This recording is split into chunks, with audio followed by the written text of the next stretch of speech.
So early on in surgery, the things that I want to see right now, we want to try to protect the repair.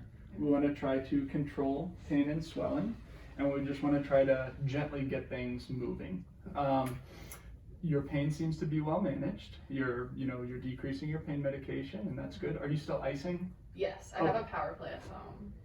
Is it? Oh, those things are awesome. Beautiful. Yes, Dad hooked me up with the power play. So, yes. So I would definitely keep on using that. How many times a day do you think? Honestly, it's really for comfort care. I would say right now, because a lot of times when you're in the sling, you're not really doing anything, and you get away from surgery, things start feeling pretty good. And then, although I try to keep things fairly gentle, once we start doing some gentle things with the arm that can make things a little bit more sore. Again, I don't want it to make you miserable. I don't want to set you back or anything like that. But so you may want to do the ice 2 to 3 times a day for 15, 20 minutes, just as comfort care. And then as you feel better and better, you don't need to use it quite so much. Okay.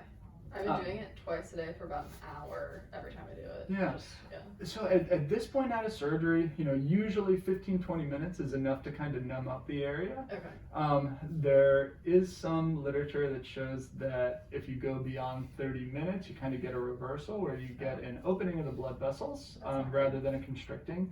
Okay. But again, it's mostly kind of like lab-based studies. So from a comfort care standpoint, if it takes you an hour to numb it, I'm okay with that, but usually it's about 15, 20 minutes to kind of numb it up and knock that pain down a bit. Okay.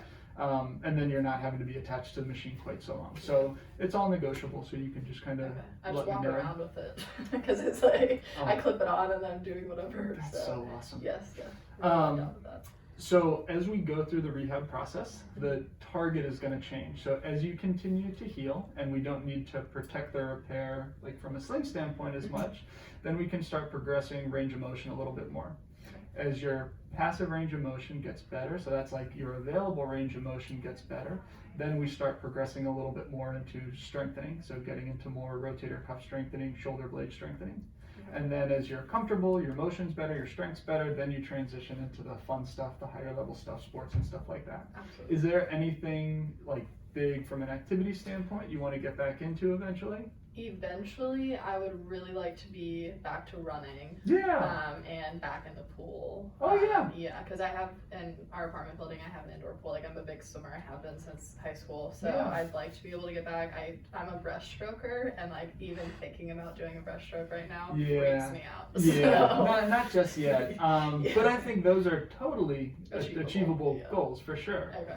I'm not playing basketball or anything crazy. No. So, yeah, But yeah, I think those are things that you should definitely be able to hit. Again, I'll get clarification from Dr. Nagda as far as kind of which protocol he wants us to progress with. And so our goal again is to gradually progress your range of motion, gradually progress your strengthening, make sure we're managing pain and swelling, and then just get you back to the good fun stuff you want to do. Yeah, awesome.